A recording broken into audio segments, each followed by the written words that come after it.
Everyone to the June 26th Goffstown Select Board meeting. If you could all please join me in the Pledge of Allegiance. That was nice. This call sat down. You made him say. I know, I'm sorry.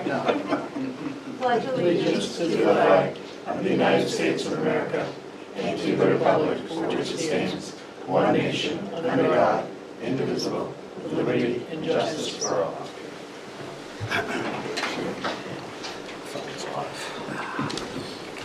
All right, first up we have the acceptance or correction of the 6/12/2023 public and non-public minutes.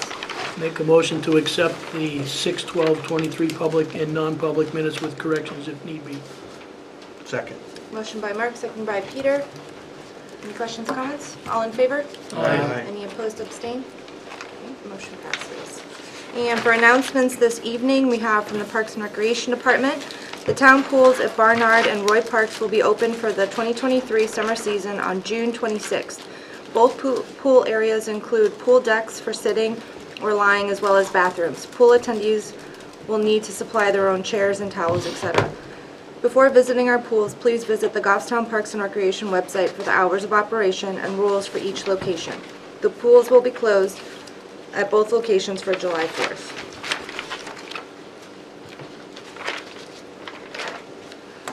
I also just had, I can't get access to it right now, but an email from David French. This year was, on Saturday was the 44th annual Goffstown Gallop, and he just wanted to thank the board and the Parks and Recreation Department for their ongoing and continued support, and also thanks the police department for their assistance with the event. I believe there was over 120 runners this year, and they made it out before the rain really started going, so it was a good event.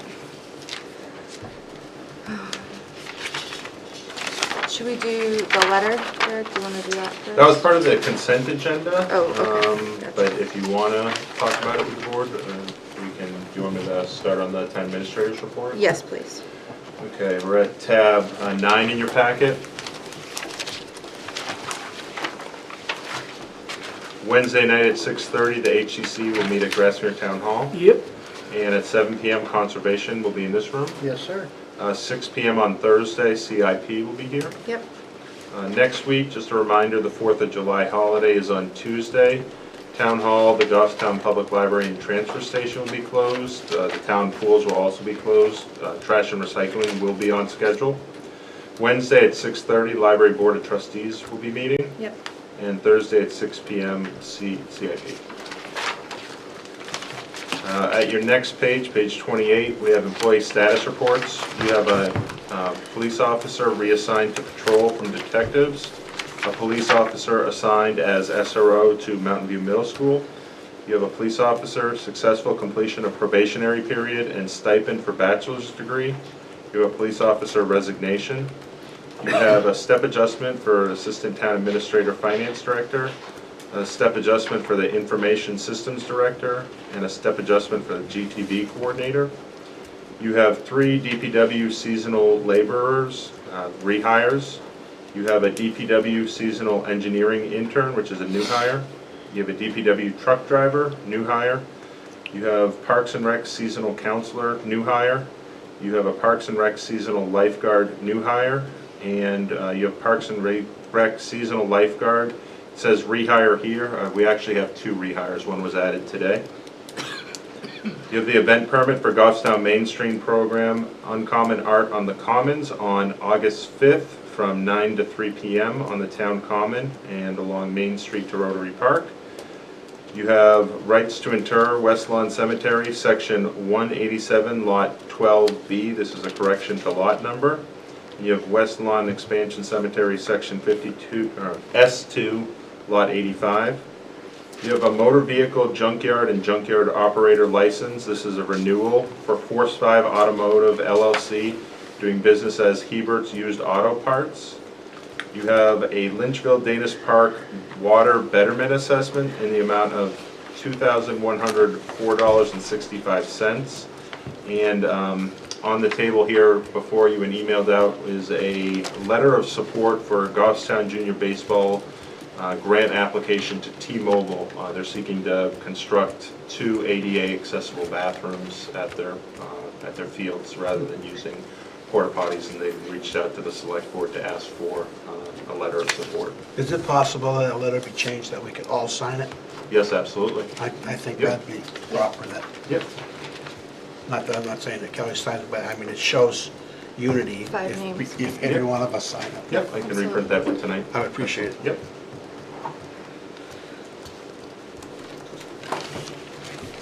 Motion to approve the consensus agenda as presented this evening with the changes made. Second. Motion by Mark, seconded by Jim. Any questions or comments? All in favor? Aye. Any opposed or abstained? At your next page, you have the assessor's recommendations. You have a report of timber cut and timber tax warrant for the 2022 tax year.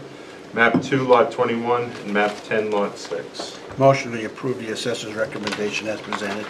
Second. Motion by Peter, seconded by Jim. Any questions or comments? All in favor? Aye. Any opposed or abstained?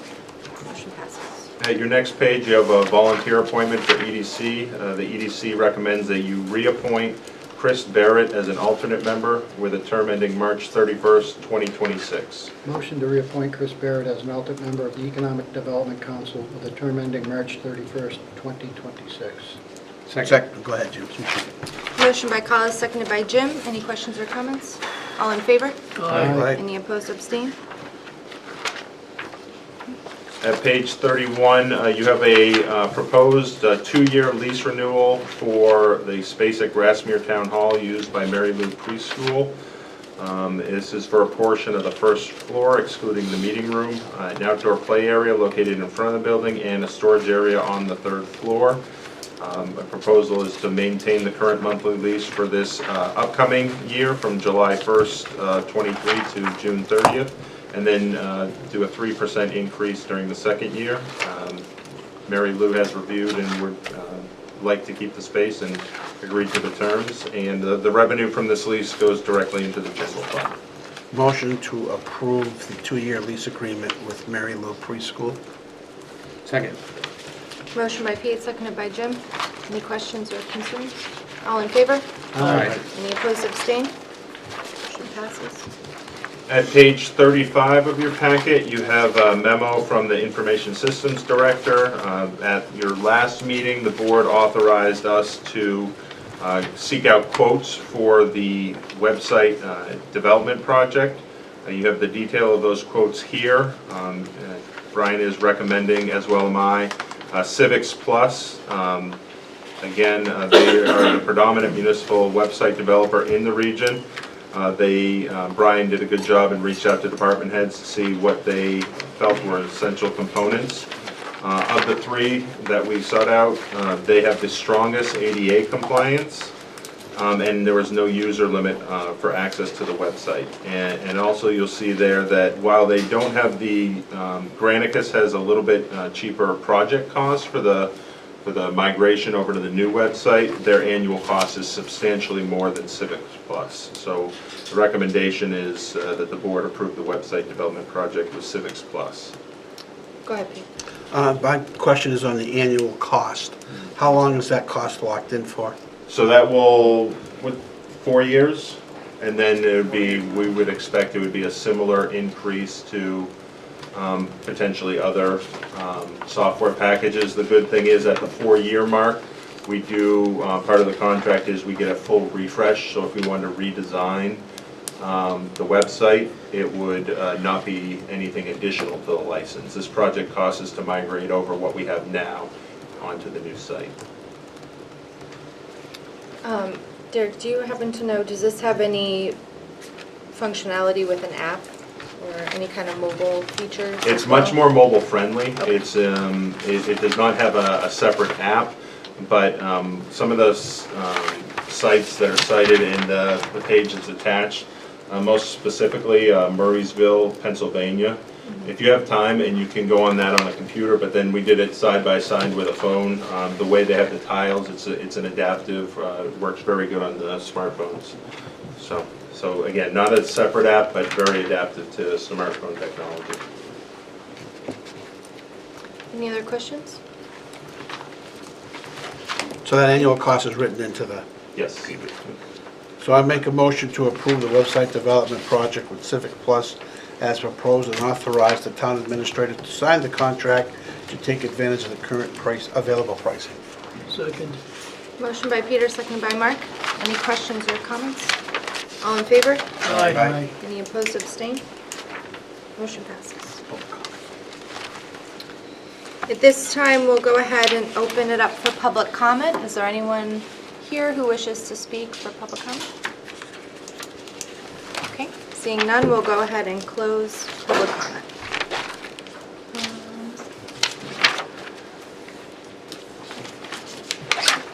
Let's see. Our appointment is at 6:15. Close enough. But I see Andy's here. Are you waiting for anyone else to join us, or are you comfortable just jumping ahead a few minutes? Okay, perfect. If you'd like to come up now, then that would be great. Thank you. David. You could just both please say your full names and give an introduction Sure. for the record. Thank you. Andrew Cataret, Chair of the Village Bridge Ad Hoc Committee, Charlestown resident. David Pierce, and I'm an officer in Friends of the Rail Trail, and we're part of the ad hoc committee. And I'll just start. I'd like to thank the Select Board for giving us time to come in. Appreciate that, and also want to thank the members of the committee that are here with us to support the Bridge Committee. So to give you some background, the committee, there was originally a ad hoc bridge committee started in July 2020. The Select Board approved the charter at that time. The deliverables of that committee were to create a report, a feasibility report that was detailed with a number of items that the Select Board had asked us to do in our charter.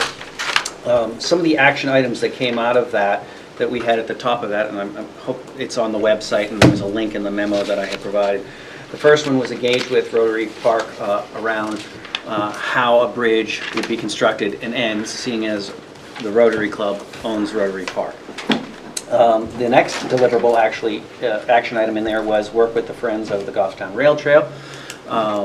At the time, the bridge wasn't part of the rail trail, but there was certainly a relationship between what David has been doing on the rail trail, and even possibly a greater funding opportunity if you look at the whole path as a connectivity from Manchester all the way to the center of Goffstown.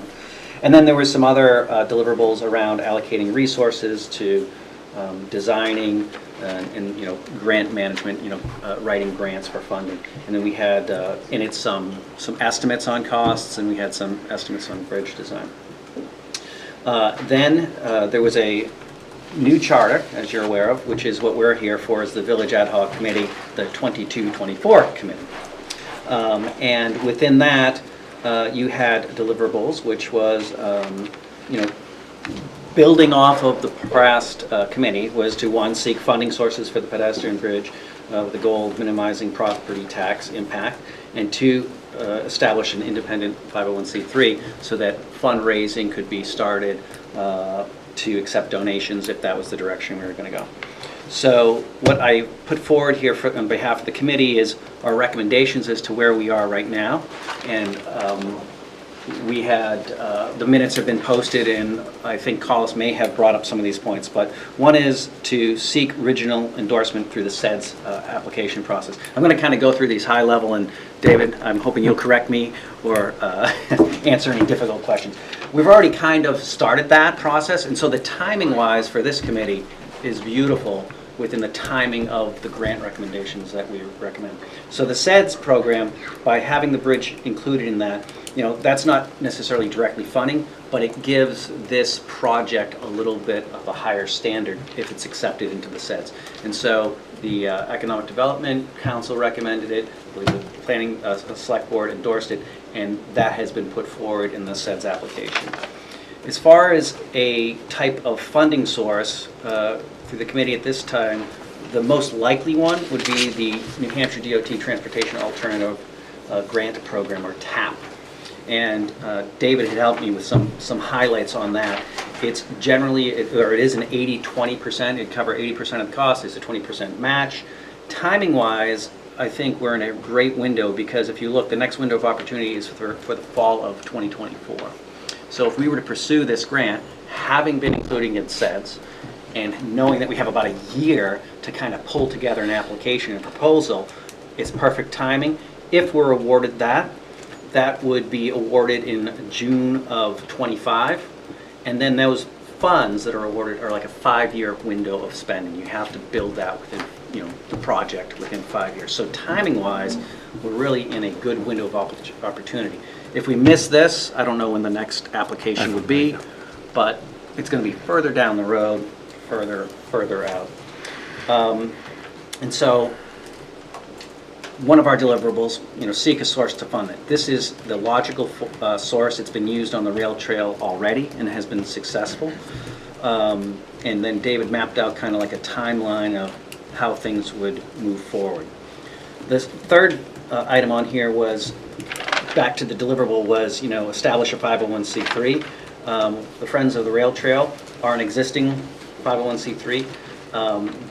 David, as a representative, has talked with his board, and they are willing to partner with the town as they have in the past on the rail trail, which, from the committee's perspective, establishing a brand new 501c3 is a lot more work. You're going to have to create a board, you're going to have to get an IRS designation. We have an existing 501c3 that's been successful in doing what it does in town. So I think the committee has put forward some ideas. To take it to the next level, though, for us, and we want to continue working on this on behalf of the select board, but the next piece is Rotary Park. It's hard to apply for any grants if there isn't some agreement between the select board and Rotary Park on the disposition of the land. And that doesn't mean buying the land today, but it means creating some relationship where there's an MOU or an understanding or an agreement in place so that you can put forward a grant application in 2024 and say, we have a commitment that this is going to move forward should XYZ happen. And it also, if we were to do any type of promotion or public outreach around it, if we were to go down there and do a listening session without having that understanding that, yes, the bridge can end on this parcel, it makes it very difficult for us to move forward.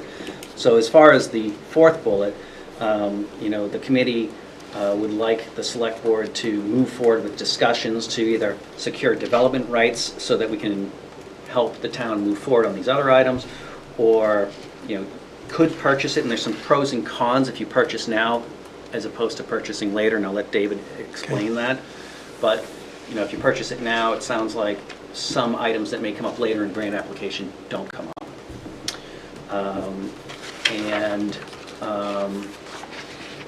There's the last bullet item is, kind of why we would recommend that the select board engage with Rotary Park now. Delaying the commitment, could jeopardize your ability to seek funding. It kind of delays any fundraising that we want to do until the town has said, yes, we have a plan to move forward. And I'll just end there. And David, would you like to add any color to that? Perhaps two items for the board. The Regional Planning Commission has accepted your application for this project to be included in the regional strategy for economic development. The exact ranking of the project among other recreational theme projects hasn't been decided, but it will be included. It's just its ranking hasn't been decided yet. And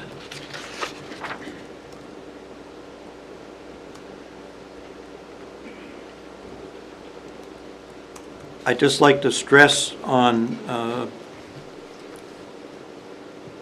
the board's effort to obtain developmental rights to use the land, the abutment owned by the Rotary Park, Rotary Club, is that's probably pretty essential if you were to go forward with a grant application, to be able to state in the grant application that, yes, you have an agreement for the necessary land. If you have no agreement at all and you are awarded the grant and then you start negotiations, you're burning up the 5-year clock for the money, and it puts more stress on the other phases of the project.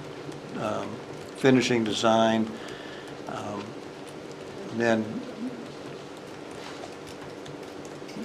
executing the deeds for, for the land or easements, and finally doing the construction contract.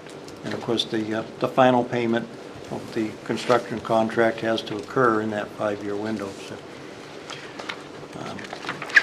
any saving you can do for land negotiation and doing it ahead of time will not only make the grant look more eligible, it improves the timeline for the project. Does anyone, go ahead. Yeah, I guess my first question is, this is the timing was wise for the grant, but maybe not for finances in the town.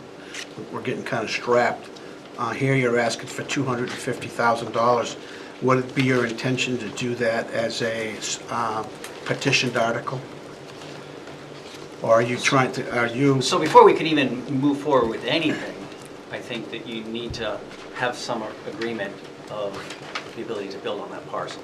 So whether it's donations, whether it's a warrant article, you would need to make a commitment that we can build there. We actually, at the committee that we had last time, we had people show up that were interested in this and saying, we would be willing to donate some money to this construction. So I think, based on David's advice, it's probably unwise to think you could raise all that from private donations. So warrant article may need to happen. but I think if I'm hearing what you're saying, you want us to endorse this plan more or less. Endorsing this plan, it ties this board into a special, a town article to raise $250,000. You're asking us to ask a board that's going to be 2 years from now to sign on to raising in their budget to $250,000. That would be correct. And I'm not sure if that's appropriate for us to say that. Well, Tying up another board 2 years from now. Yeah. It's not an argument, it's a statement. It's a statement. If the town submits an application for the TAP grant in the fall of '24, or the grant would be, when that application goes forward, yes, the board has to have a definite plan on how the 20% match will come about. Yes. And Okay, if- so what if- you're doing now, then what you're doing, I'm gonna be on that board. You're telling me, you're asking me to approve this number. As in any grant applications this board endorses, you have a plan as to how the match will be raised. And I'm suggesting, well, one of the options, could be an article the following March asking for the 20% match. This board has other options you could pursue. We're just suggesting one of them. Right. Okay. It's hard to move forward with anything unless some type I'm not disagreeing, but Yeah. you're also asking this Yeah. board to approve a $250,000 warrant article and 26. So, Go ahead, I'm yeah, sorry. no, let me just back up 1 second. So the very first thing that it sounds like the board needs to do is decide where we stand or pursue the land agreement with the Rotary Club. That's the very first thing. From what I'm understanding, because I think it changed a little bit from establishing an independent 501c3, do you see that still happening but under the umbrella of the rail trail, or will the fundraising be done from? My board of directors is willing for our organization to serve as a fiscal agent to accumulate money and eventually disperse it back to the town to offset any obligations you have for construction. Okay. So for us to even continue on with, or to start the fundraising process, that has to be established and moved forward by the rail trail, Friends of the Rail Trail. Perhaps Derek can come up with an appropriate MOU where you know, For the land. the rules of both parties for us to Oh, serve as a I see. fiscal Yes, right. agent. And then would that fall to the Parks and Rec commissioners to oversee? I think the idea is you would turn over that task to the Goffstown Rail Trail, or the 501c3 portion of the Goffstown Rail Trail through that MOU. I just meant the oversight, similar to how the Parks and Rec commissioners work with the Friends right now. The Board of by the bylaws of Friends of the Rail Trail, the town is authorized to have a member appointed by the Select Board. You have never exercised that right, but you have that right to put a director on my Board of Directors.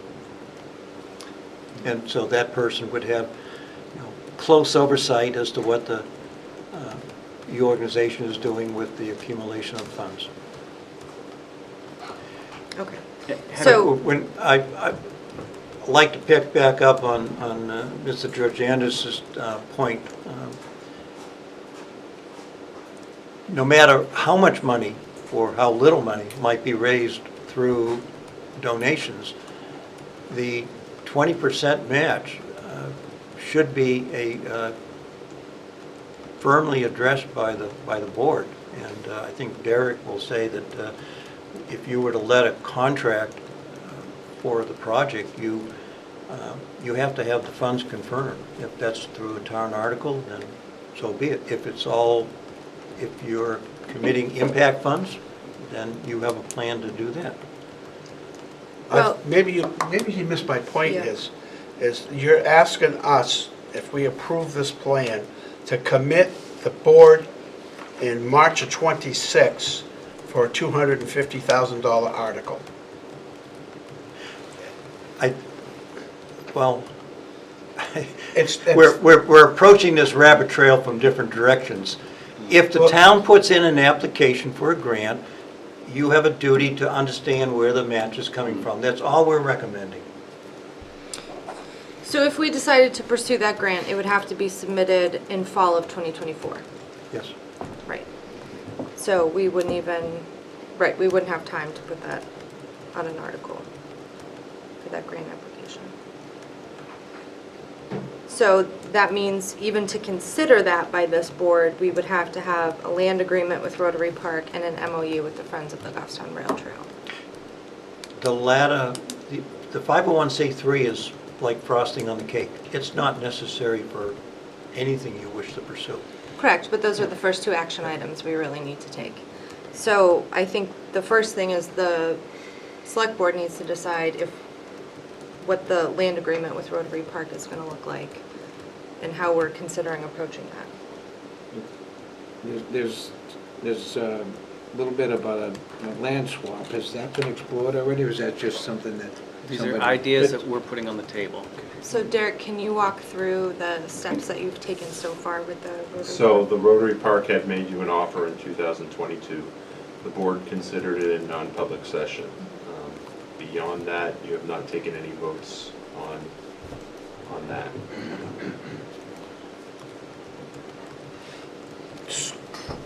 Yes. So do we need to sit down with Rotary Organization again, seeing that's over a year old, and see if they've had any different feelings, or if we can negotiate something with them?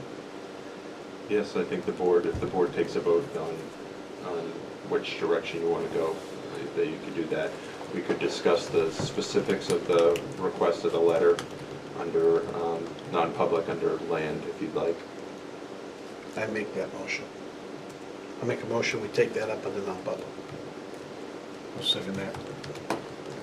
Okay, motion by Peter, second by Jim. Any other questions, comments?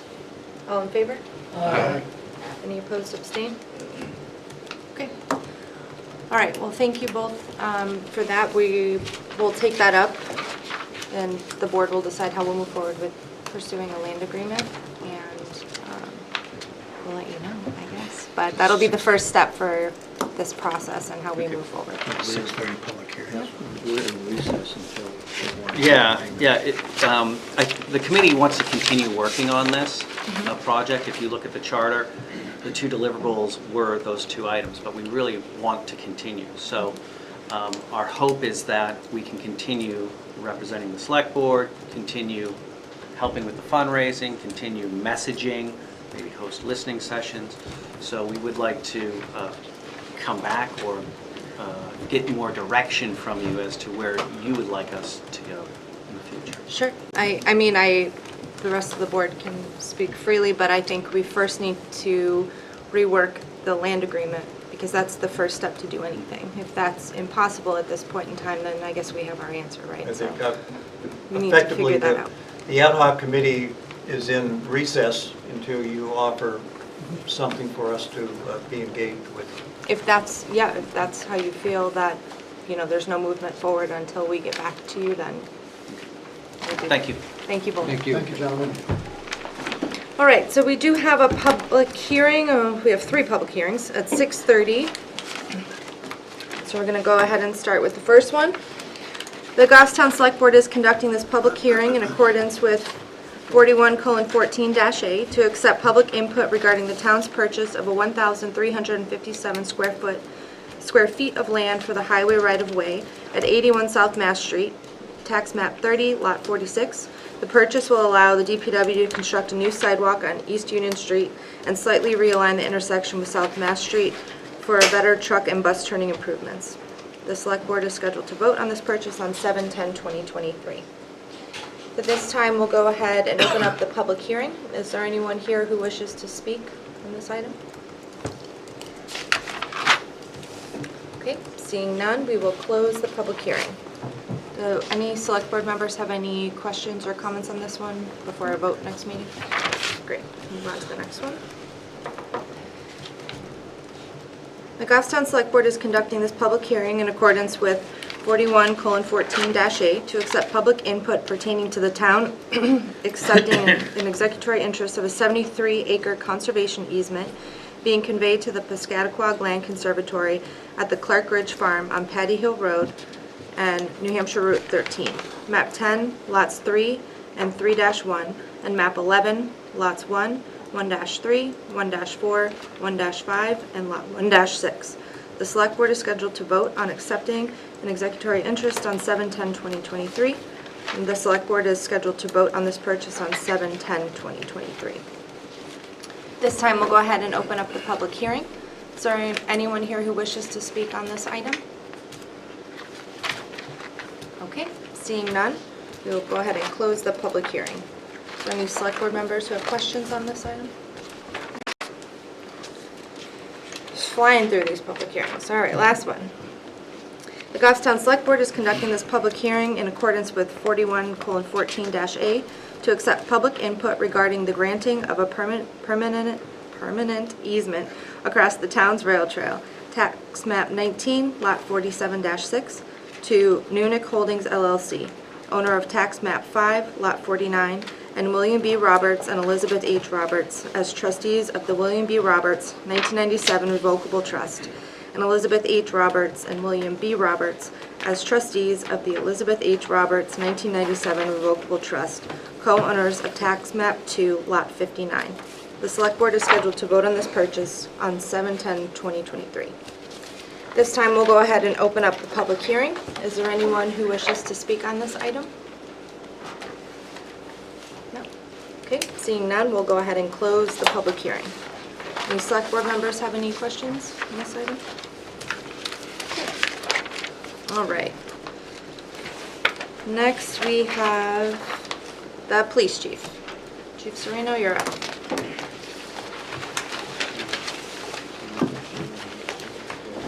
Good evening, everyone. We are at tab 5. So this should be real quick Highway Safety Committee meeting. On June 14th, we convened a Highway Safety Committee meeting to address one traffic request. This comes from Tibbetts Hill Road, where the requester wanted either a solar-powered blinking yellow light or some type of signage saying that there was a sharp curve in that area. She basically wrote in because there was an accident in front of her house that hit her mailbox. She says that there's been numerous accidents in that area. Prior to some trees being cut down, they were hitting trees and now they're hitting mailboxes. So we went out and did a traffic survey. included that basically in the last, from 2018 to 2023, we only were reported was only 2 accidents in that area, both of which were due to weather. Speed was not a factor in that area. It's a 30-mile-an-hour zone. The fastest we tracked in that area for about 5 days was about 40 miles an hour. Compared to the rest of Titusville Road, that's not too bad. So the 2 years? I'm sorry. No, the 2 accidents and how That long was a period since of time? 2018 to 2023, we had 2 Okay, accidents. thank you. So the board voted to have no action on this. They didn't feel that there was really any, necessity to have a blinking yellow light in that area. The road itself is curvy all the way up and down, so we just kind of went with no action. Okay. Any questions? Mark, any comments? Make a motion, we go with the recommendation of the committee for no action to be taken on this request at this time. Second. Motion by Mark, seconded by Peter. Any questions or comments? All in favor? Aye. Any opposed, abstain? All right, motion passes. Thank you. I have one question, it doesn't seem to this, but how about Mass Road and Tate Road? It seems like we've had a lot of activity there. Is there something that needs to be done? I haven't heard or seen. You saying for accident-wise? Yeah. Let me take a look at that. I'll take a look. Let you know. You're talking about the stop sign, that whole intersection. Yeah, I'll take a look at it. Thank you. Yep, you're welcome. All right, next up, we have the DPW director. He's Adam, not you're paying up. attention, he's back there. He's not paying attention, he's in another world. You're at tab 7. Thank you. I was just mentioning the police chief, that one, with 114 being a DOT road, it's a little bit trickier. We'd have to probably try to do either a meeting before going to the DOT and sit down with our safety folks. I know, I was just wondering that, just seems like there's been some incidents over that way. It's a tough spot. Sorry about the delay. Okay, just a couple things tonight. First in your packet, I've got a memo, a picture, and a RSA for you. We've got some private plot delineation fencing at West Lawn Cemetery. So this is late 1800s vintage, I think, or early 1900s, depending on which member of the family plot decided to pay for the fence. And it's a pretty serious state of disrepair, starting to physically crumble at some of the joints, and some of the fence sections have fallen over. We've since wired them back up so they're safe, but individual pieces are coming apart. The cemetery trustees believe that it should probably come down unless we can find some heirs or descendants of this family to see if they're interested in paying for rehabilitation of the fence. There are no perpetual, we do have some perpetual care funds from individual lots, but it didn't appear that any for this family plot were anything more than maybe a $50 deposit, back in the early 20s, and that's certainly not going to be enough to do much of anything with a pretty ornate fencing. Since putting this together, though, I've spoken with, I'm sorry, let me back up. The reason I'm here tonight is that in order to remove any fencing, RSA 635-6 says that either you have to have written permission of the family, descendants of the plot owners, or the governing board of the town can, in writing, give permission for either DPW or the cemetery trustees to remove this fence, if you so choose. If you do, we have to send a letter to the New Hampshire Historical Resources folks with a 30-day notice, give them a chance to weigh in if they think it's of historical value, and please don't remove this fence, kind of thing. So. What the cemetery trustees requested was that I come to you with a kind of a parallel path while they investigate. We could start the process for the 30-day notice to DHR, and then if we don't hear anything back and we don't get anywhere with any kind of a family search, then we could take some action to make it safe at least. If that requires removal, we could store it temporarily in the cemetery, either in the vault or in the storage area, the maintenance shed. I've also looked into a couple different things. One would be a Moose Club grant, a Moose Plate grant. not any grants being issued on Moose Club right now that I'm aware of, but Moose Plate grants could be applicable if this was on a historic registry or has been surveyed to see if it's possible. Right now, the Village Historic District ends like the next parcel before the cemetery. So if we wanted to get in queue for a potential grant, which I checked with the folks in the state, they've done a few that applied for private sections of a cemetery. So we could be eligible for it if we go through the process of having a survey done of the cemetery to have it added, or at least potentially added. And then the Moose Plate grant process would be late 2024, I think, is the next availability for that. So either way, there's some time involved there if we're going to try to get some monies for it.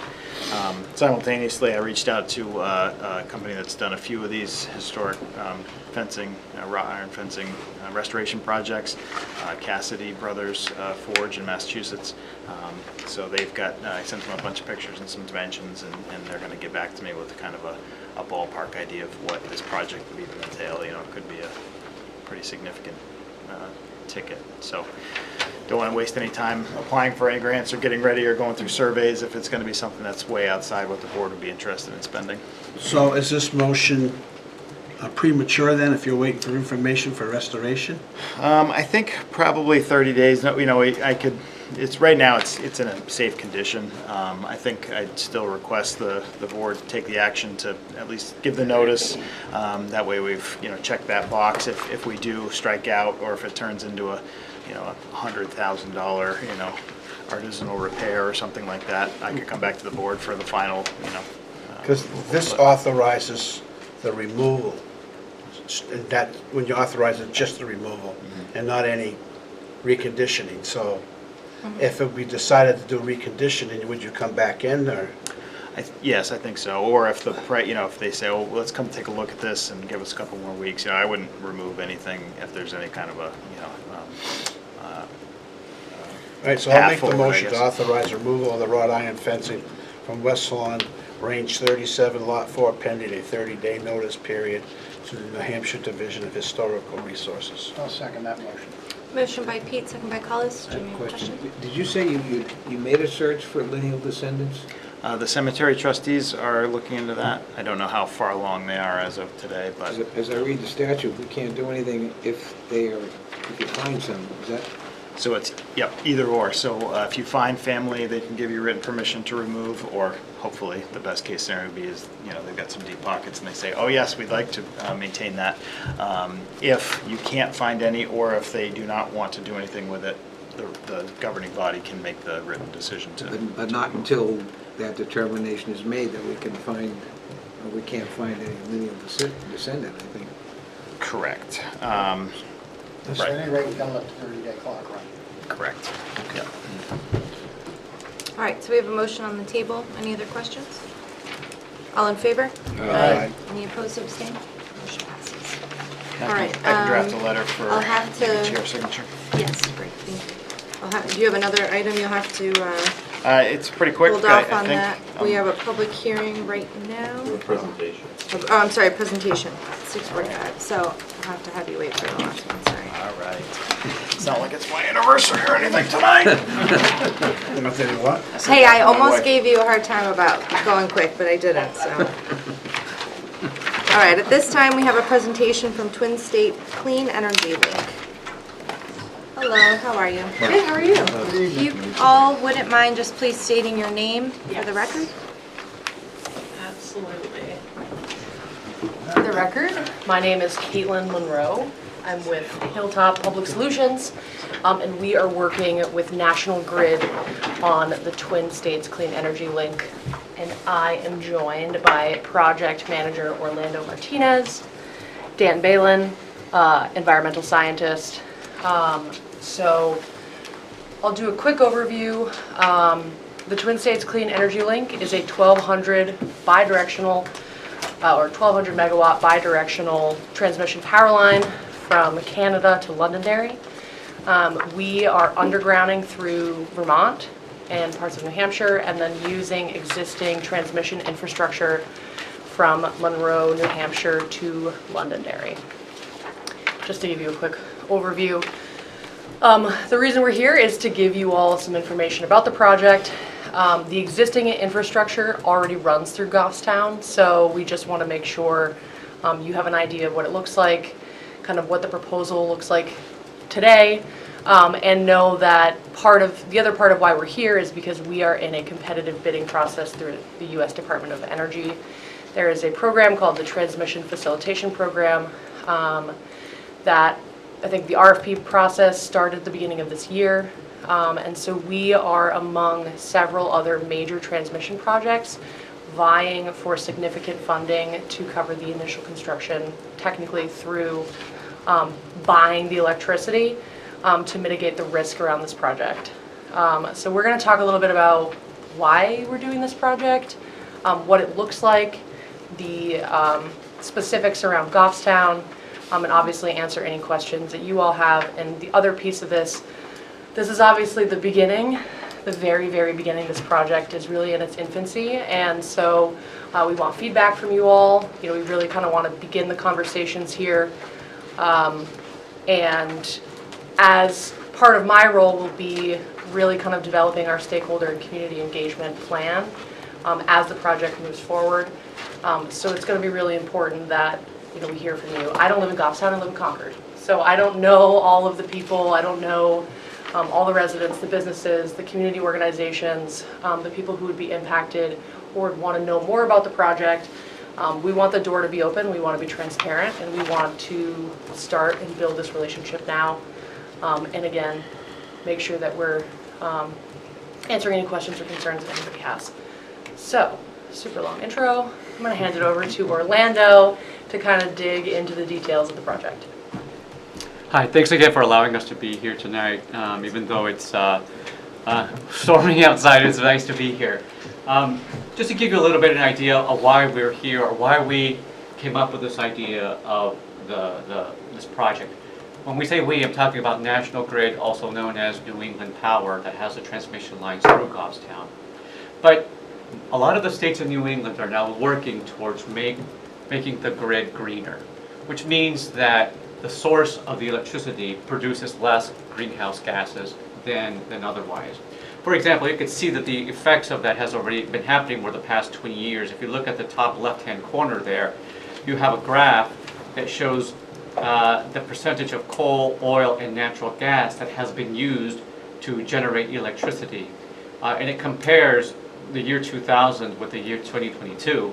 You can see that for coal, back in 2000, we were generating about, 16% or so, 18% roughly in coal, and it's dropped down to less than 1% in 2022.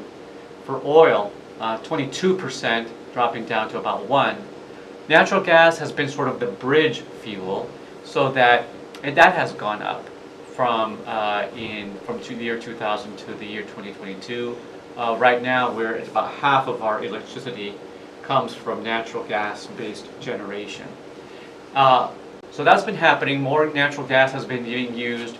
At the same time, more generation has been proposed that are renewables, and all of these things are helping to try to move to a grid that is greener, that produces less greenhouse gases. Let's go to the next slide, please. So what our project wants to do is to really facilitate the offshore wind and the use of renewables in the electric grid. As everybody knows, the wind doesn't always blow and the sun doesn't always shine. So therefore, what do you do when it doesn't? So right now, when it doesn't, you have to use a lot of fossil fuel-based generation. What we want to do is we want to not supplement that with cleaner generation that comes from hydropower. And the line that we want to install is bidirectional, meaning that the electricity can flow both ways. So we want to bring in hydropower from Canada when we need it, but if we have excess, we want to be able to sell as well to the folks in Quebec. We peak in the summertime, but guess what? Quebec, they peak in the wintertime. In fact, this past winter, they had a cold spell, and during that cold spell, we were actually able to sell power through existing lines to Quebec. That doesn't happen very often, but who knows, in the future, we will be able to continue to do that and to a greater extent. Next slide, please.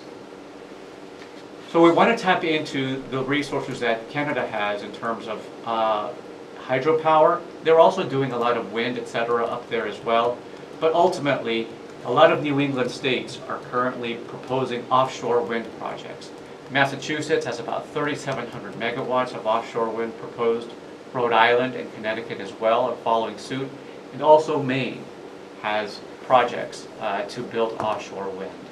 So you can see here that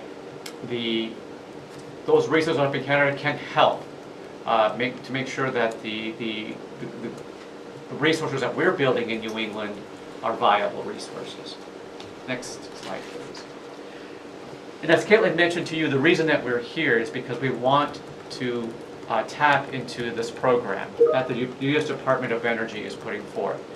Back in November, they released an RFP and they said, hey, we want to help fund transmission projects throughout the country, not just in New England, but throughout the country. And we said, okay, we have a project that we think that fits your bill, and we submitted a proposal to them back in February. The proposal has 2 phases. Phase 1, we submitted it back in February, and we were competing against 13 other projects. We understand there was 14 projects in the process. Out of those 14, though, they only chose 8 to move on to phase 2. We were notified in late April that we were eligible to move on to phase 2. So one of the reasons that we're here before you today is because we want to make sure that you're aware of this project, of what we want to do, and that we want to bring these funds into New England. We are competing with other projects. This is not a done deal. So we really would like to make sure that the communities that we're involved with know that this project is here and can also help us by making this project better, as Caitlin was talking about before. Our deadline to submit our phase 2 proposal is July the 5th. So right now, as you can see, we're down to our last week. We're trying to get to all of our communities. I think that we have 27 in New Hampshire. I think we have like 25, and I think we've managed to get all but maybe 3 in the 2 months that they gave us. And then we've also met with the 7 communities in Vermont. And as well, we've also met with other states as well, because as we talk into the next slide, we're going to talk about what this project looks like and what the benefits are to all of New England. So we're looking right now, one of the reasons that we're doing this is to bring this clean power here. And we really were looking at this project in a way that we wanted to have minimal impacts. That was our goal from the get-go. So what we've designed is a system where we are going to be underground in the northern part, basically in Vermont and northern New Hampshire. And then on the southern part, we're going to be using existing transmission lines. We are not going to be expanding the existing right-of-way. We're going to be using what's there now. If we can go to the next slide, please. This is what the map looks like. We would cross the Canadian border at the very top there on your left-hand side in the town of Canaan, Vermont. And there, using state roads, we basically parallel the Connecticut River all the way down till we get to Lunenburg, Vermont. At that point, we hope to cross, or we want to cross over into New Hampshire. And the reason we chose that area is because the roads in Vermont and the roads in New Hampshire are very close to each other at that point. So it would minimize the impacts in going underneath the Connecticut River. And then also another reason is that we want to minimize or not clear at all. And in that area in Lunenburg, there are farms already there that we don't need to clear any trees to be able to cross. So that also facilitates that area for crossing. So once we cross into New Hampshire, we are on State Road 135, and we follow 135 from Dalton, Littleton, and into Monroe. We have an existing substation in Monroe, New Hampshire. We've had it there for many, many years, and we want to reuse that substation and build what we call a converter station as well as an alternating current substation. The line that comes from Canada down to Monroe is going to be what we call a HVDC, high voltage direct current line. When you're transmitting electricity over long distances, the best way to avoid losses is to transmit it at that level, at what we call a direct current, using a direct current. The one that you see now, if you look at the right-of-way here in Goffstown, you have 3 sets of towers. The one in the middle is an HVDC, and it comes from Canada but goes all the way to Massachusetts. We're not going to do that. We're going to come from Canada, but we're going to end at Londonderry, New Hampshire. So at Monroe, we converted from a direct current line to an alternating current line. What we use in our homes, what we're using right now, is alternating current. So once it gets to Monroe, it will be converted from DC to AC. And at that point, from Monroe to Londonderry, we have existing lines that you can go see right now. The 2 smaller lines on the side are the very tall one. Those towers have been in existence there, have been in place since 1928.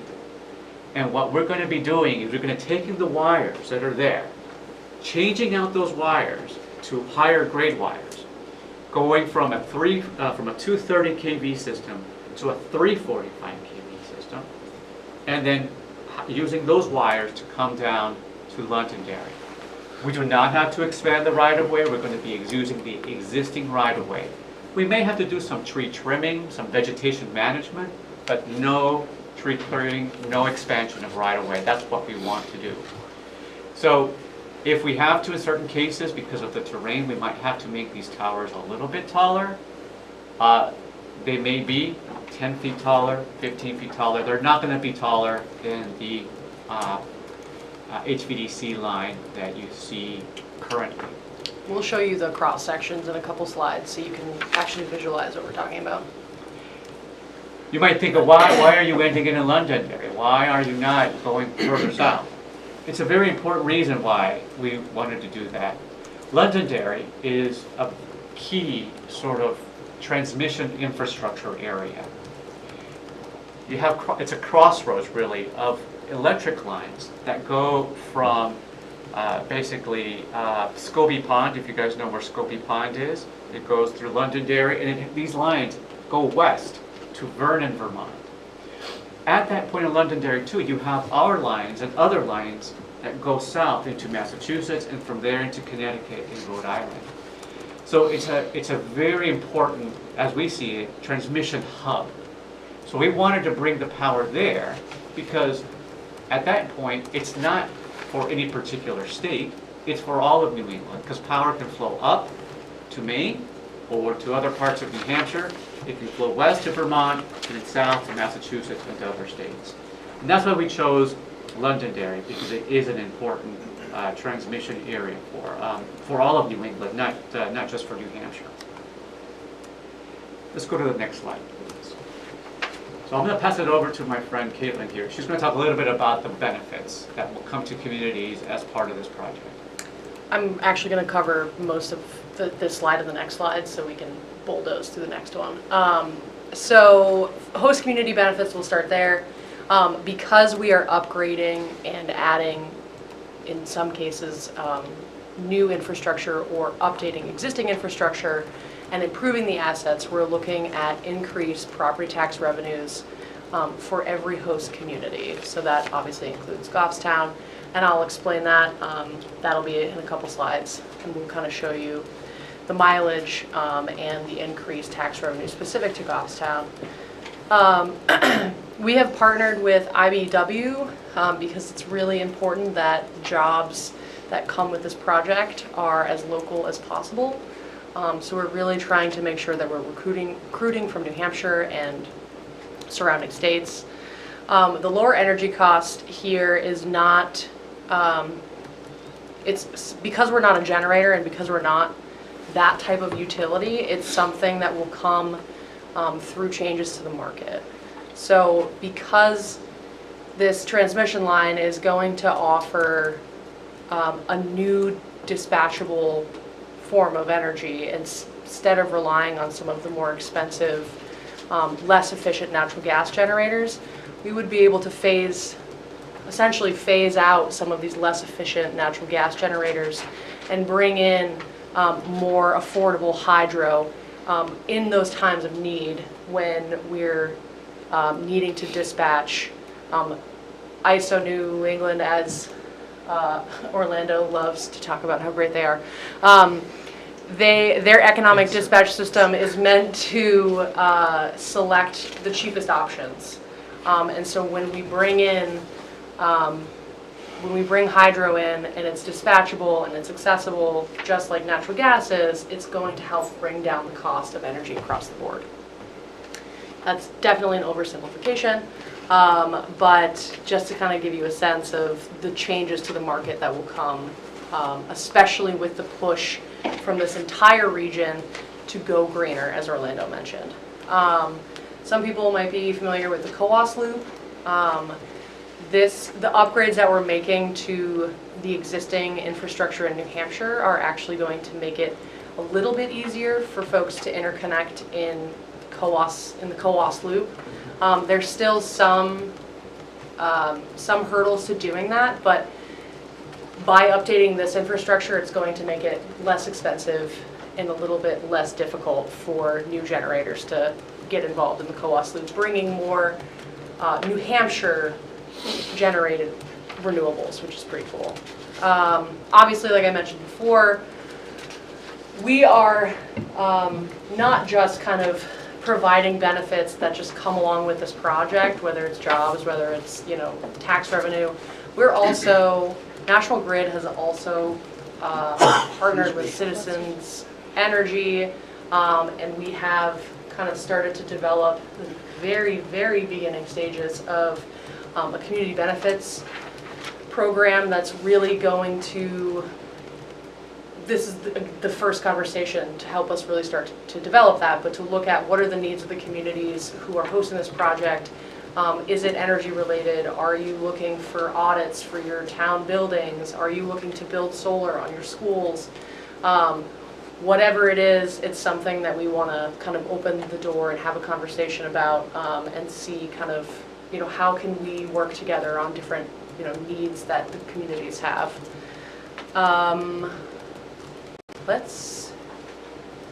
Yeah, I'm good. Yeah, I'm good. Excellent. Okay, so specific to Goffstown now, we're looking at estimated $250,000 increase per year on average based on current project design, timeline, and cost. This is specific to Goffstown. What the state gets is a totally separate calculation. This is what we have estimated based on that information for the 32 years of lifespan. Number modeling, that's correct. Yeah. And again, we are 100% within the existing right-of-way. And as Orlando mentioned, there's no tree clearing. National Grid has cleared this right-of-way to its fullest extent. So it's full width. There are no trees to clear. That's always a sticking point for some communities, so we just want to make that clear. It's just vegetation management and some trimming, and we're looking at about 6.5 miles through Goffstown. And we have an aerial here of, this is the existing line, and again, we're going to stay in the existing line, but just wanted you all to kind of get a sense of where it moves through the town. Cross sections. So this is what Orlando was talking about this is what the right-of-way looks like today. You have the DC line in the middle, that's the 110 feet. The lines that we're going to be working on and upgrading are that B202 line and the A201 line. As Orlando mentioned, we may have to, because we're increasing voltage, we may have to increase the distance from the ground So increasing the size of the two towers on the ends. 10, 15, maybe 20 feet. Yeah, I think our engineers are telling us that they're estimating if they had to increase the height, it would be 10 to 15 feet on those two smaller ones. Yeah, so it's, nothing is ever going, none of the changes that are made are ever going to be taller than that center DC line. That's always going to be the tallest through Goffstown. And then I think it's about 30% approximately of the structures may need to be replaced, or either replaced or like the height adjusted. So that's within that 30%, those are the changes that may need to be made to those two towers, if that makes sense. Yeah, and it's very, you know, these towers, although they were built in 1928, they're very easy to increase in height without having to do much up for the foundations. So what they do, these are a little bit like your Erector sets that you sort of pick them up, you unscrew them, you pick them up, you add another section, another section at the bottom, and now you've got your taller structure. So that's our plan right now. That's what our engineers are working towards. I thought that we're very proud of the engineers that they were able to make a design that really tried to make sure that we did not increase the right-of-way. That was I thought it was a great feat that those engineers did. Mm-hmm. And reutilizing these towers, they've been around for 100 years. We've tested them in other areas. They some of them are not. They're not in great shape. So we're going to be replacing some. So we're going to do some inspections on that to see that the towers can withstand the forces that we're going to be putting on them with these new wires. And one of the things that Caitlin mentioned is that this is one of the first few visits we're going to be having. We first of all wanted to introduce the project to you officially, but we also hope to start our permitting process. The time frame for this project is long. If we are successful with DOE, and if we are able to get all of our permits, we wouldn't start construction until late 2026. And we wouldn't be completing this until 2030, 2031. So you're talking a long time. So we're very early on talking to you, and that's why we wanted to get some community input at this early stage as well, to understand how the community feels about it. We want you guys to like this project. We want you guys to really like it. And so we want to make it so that we can do the best that we can to do that way. But we're, again, if we do not get the DOE funding, then the time frame is much, much different. It's going to be a much longer time frame before we can be up and running. But the DOE funding really helps to expedite the construction of that. But as part of the permitting, we brought Dan Gielen here because he is with VHB, and he is one of our environmental scientists working on our permitting efforts. And Dan, I don't know if you want to talk a little bit about the permitting process. Well, sure. I think probably the most important thing at this stage, like you've already said, is that we haven't filed any permit applications yet. So that's a good point of this, is that these designs aren't fully baked or aren't fully set. We're having discussions with all of the state, federal, and local agencies about rare species, about wetlands, about sensitive resources, visual impacts, and factoring all of those discussions and those inputs that we're getting from agencies and stakeholders into the design of the project and placement of towers, so we can avoid as much impact as possible. So from a permitting standpoint, we really won't be kicking off until later this year, and that is a lengthy process,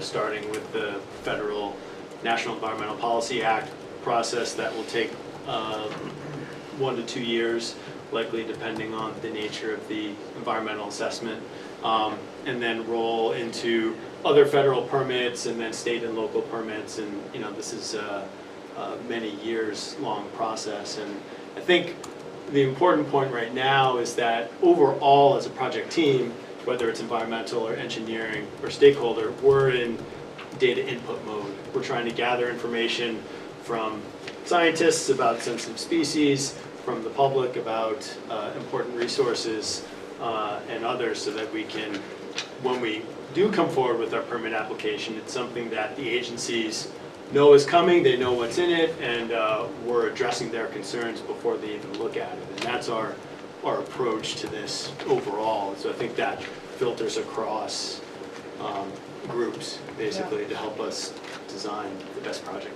I know we are running out of time, so I think I only have one slide after this, and it's probably just, yeah, it's just kind of our like commitment to working with you, working with residents, businesses, landowners. We will be knocking doors. We will be, you know, in front of abutters. We will be, you know, making sure that we know, you know, if we are, you know, going to be interfering with traffic. Like everything is going to be in front of you early and often.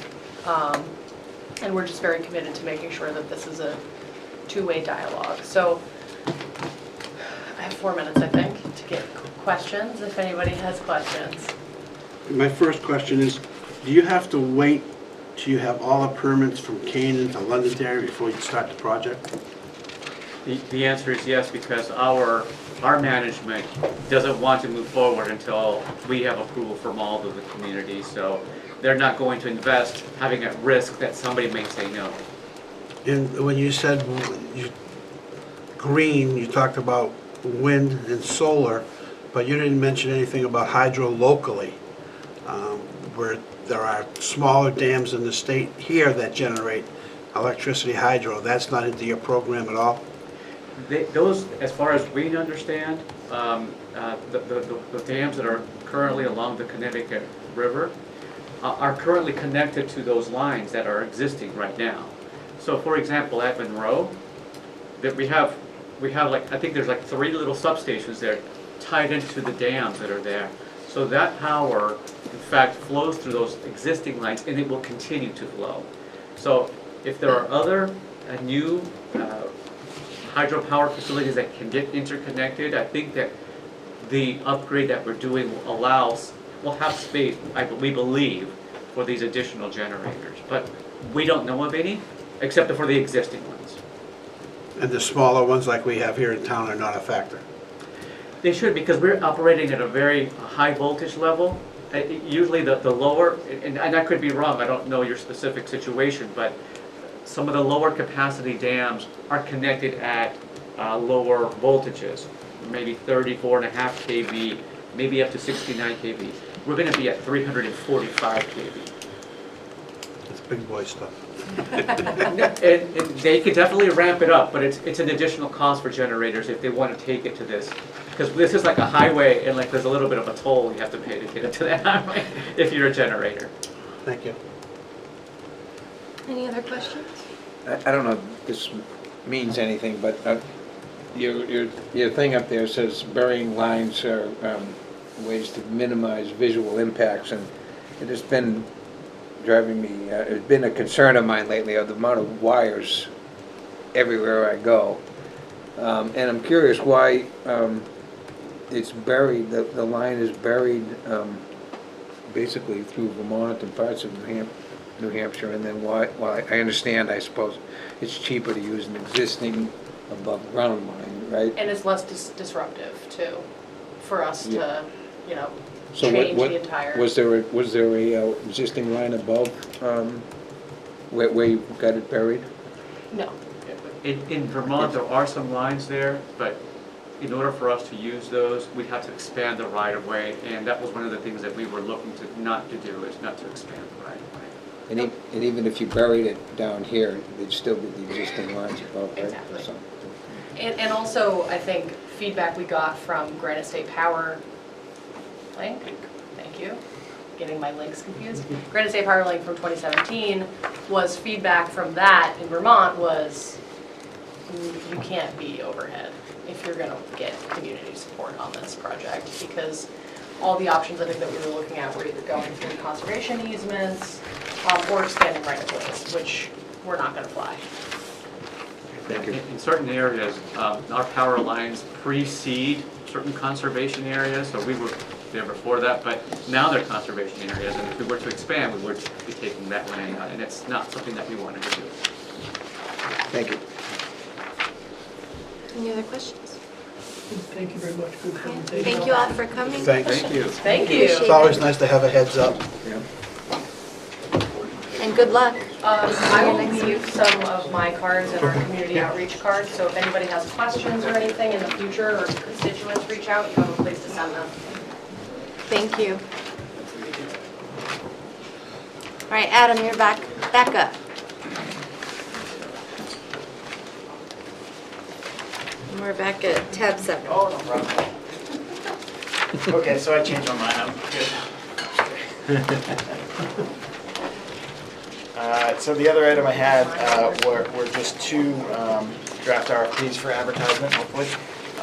We've got our CIP this year, as we had spoke about at a previous meeting, includes roll-off replacement and a 10-wheel refuse tractor, which hauls our larger 5-floor trailers.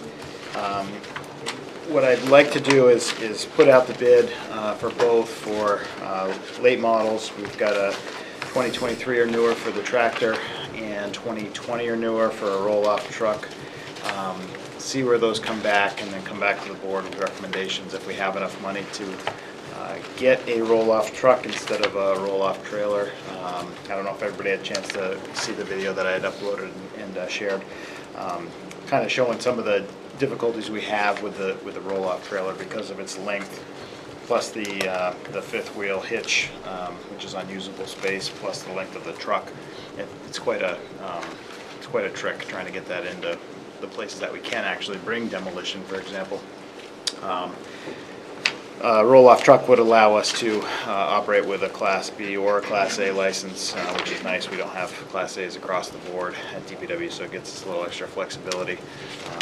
And I think, as I had mentioned previously, if we're in a pinch with the one roll-off trailer we don't have a lot of opportunities to find somebody that's got a trailer big enough to haul our larger size cans. What I'd like to propose, though, is so we don't grow the fleet. Right now we have 2 solid waste tractors, 10-wheel tractors, one of which was for replacement this year. I'd like to propose, if the pricing on both of these items comes back favorably, reduce the number of solid waste trucks that we have to 1 tractor and then 1 roll-off truck. The roll-off truck is a little more flexible, but it's also a lot easier if our tractor is down for any period of time. We can find plenty of people around that have a 5th wheel capable truck that could hook up to our live floor trailers and haul for us if we do have an extended out of service period on the tractor. So if the board's amenable to that, that would be my proposal, would be to go from 2 tractors and a large roll-off trailer to 1 tractor and 1 roll-off truck, and then go from there. Oh, you know I got questions. So, the roll-off trailer that you're replacing is how old? It's 2004. 2004, so it's gotta be, 10 years old. 20. Oh, 20 years old, I'm sorry, 20 years old, right? Yep. Now, how come we haven't heard in the last 20 years of an issue with people putting that tractor where it had to go to unload, but as soon as you want to buy a different type of truck, it's all of a sudden a problem? Something change?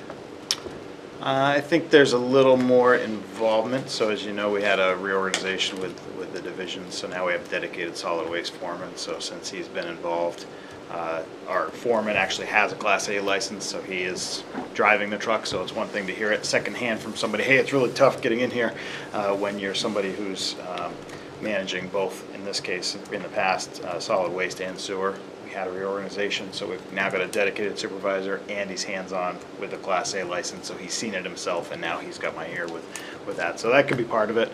I think as some of these places either go out of business or consolidate, I think there's also fewer places overall to bring construction demo. I can't speak for 10, 20 years ago what the opportunities were, but I know just in the last few years they've started to say, hey, now we're all hauling to this one. Not Up at Bradford, right? Right, exactly. Yeah. So I That think place there's has been there a little bit of while. that. They have. We used to, Urco in Manchester, I think is where we had, when I first started here, is where we hauled, and then then they stopped allowing C&D there for whatever reason. The other piece is, as the roll-off trailer is aged, and we were in a bind with getting it operational again, that kind of highlighted the importance of, for that piece of equipment anyway, having some, oh, what do we do now? How do we find somebody to haul these cans, or do we have to now manually move from our larger cans to a smaller can for a rental truck, or find some other way to, some other hauling company to come in with their cans temporarily. So it kind of placed the importance with that when we had an extended parts shortage for the roll-off trailer last year. So I think those two things kind of come together at the same time, ratcheted up, and then we've, in our CIP, we've moved that roll-off up in the schedule because of some of those difficulties too. So, But you're not going to get 20 years out of a roll-off truck versus the trailer where you got 20 years out of.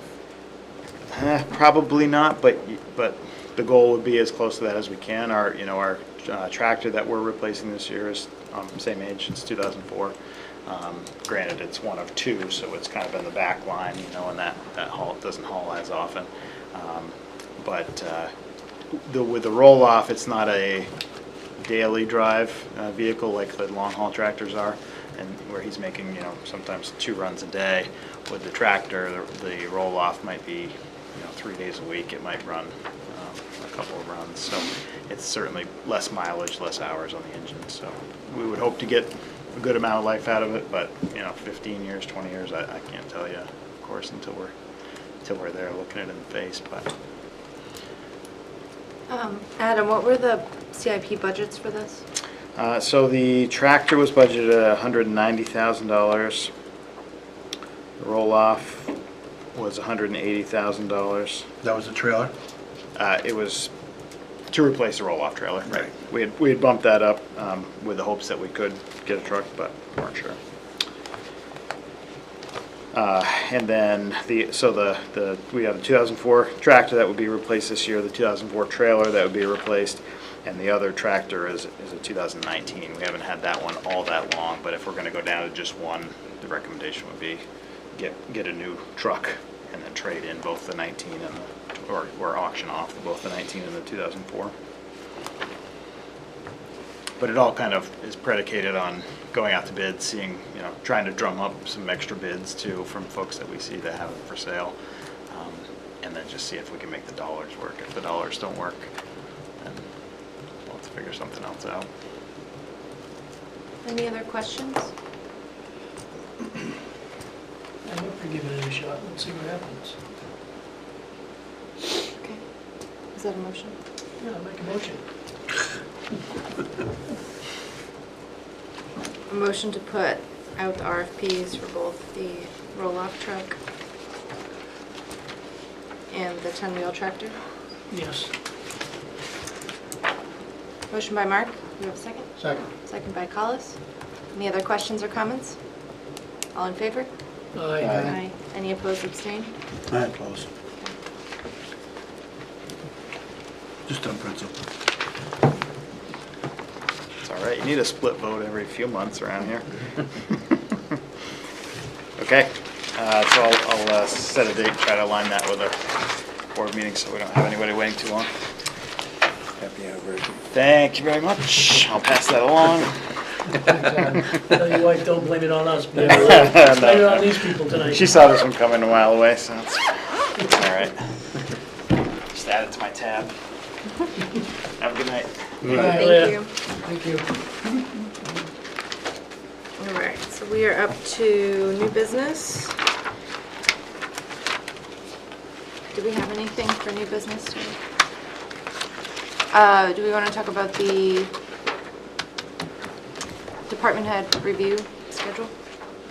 Yeah, it seemed like a consensus was to do it over 2 nights, and it seemed the department head's availability, so we would do one on, I believe it was the 17th of July, which would be a Monday night.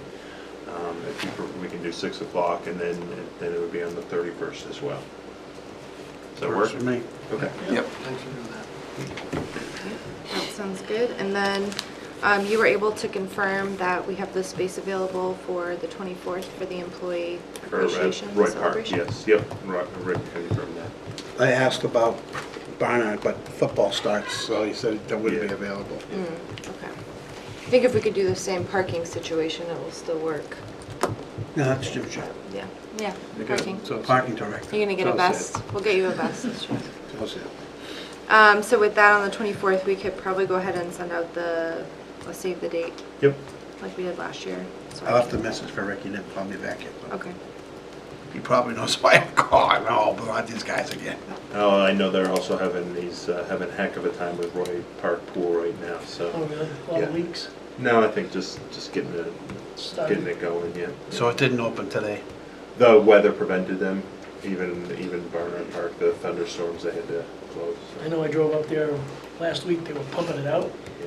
which usually I thought they left it empty during the year and. Nope, no, leave they it keep full. it, yeah. Problem is, there's no bottom drain in that pool. No, gotta pump it all out. The hose goes under the fence and right there. All right. Then we want to talk about CBA negotiations. That will be a non-meeting Okay. after the conclusion of tonight's meeting. Okay.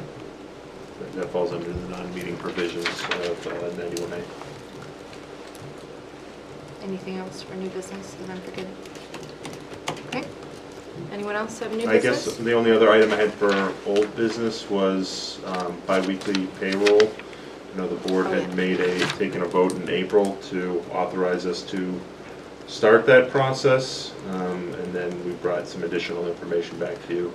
I think the most significant hurdle is we do need to negotiate that item with collective bargaining agreements with the unions. So we can discuss that as part of the non-meeting if you prefer. And then we'll just need direction on the bi-weekly payroll. Is number one in our old business, is that something that should be discussed in non-public again? If we're talking about the specifics of land Yes. negotiation, then yes, yep. I'd like, yeah, we need to talk about that and see what's going on with that. Okay. We discussed the village pedestrian bridge this evening. I know we have some stuff scheduled for One North Mast. Any new developments with that? Yeah, police is going to use it for a little bit of training as well, so we'll. Fire, you mean, or police? Fire is, but this morning I had a request from the police chief, so Great. they're going to use it as well. It won't delay the demolition in August, and we'll get the proper news releases out, so if anybody sees any activity there, they know that it's for training purposes. Okay. L-CHIP grant that was submitted last Yep, week. so we'll be waiting to hear on that, and members of HCC and I will be scheduling a walkthrough with their review committee sometime in July or August. Okay, great. Adam hightailed it out of here before we saw, he got one back in service and then Yep. 3 out of service? Yes. Okay, great. I just want to make a note that I did go over to Penobscot Fire Station and checked out the floor. That was a big difference. Too much, yeah, I was there as well, yeah. With the fix, you mean? Yeah, that with the fix made a big difference and can't slide around anymore. Yeah, that's good. All right, anyone else have any old business to discuss? Motion to go into non-public under RSA. You have just one Oh, I'm last public sorry. comment. So we'll go ahead and open it up for public comment. Is there anyone here who would like to speak for public comment this evening? Go ahead. So the item that you have, you're going to be under non-public, because it's a land issue. Yes. Now, So we'll go ahead and close non-public, seeing none, and go ahead. I'd like to make a motion to go into non-public session in the RSA 91-A:3, 2A, compensation and discipline. And delaying. And D land, yeah. Motion by Peter, seconded by Yep. Mark. All right. And that's roll call. Yes. Yes, yes, Yes. Yes. yes. All right. This will conclude tonight's public portion of the Select Board meeting. Thank you for joining us.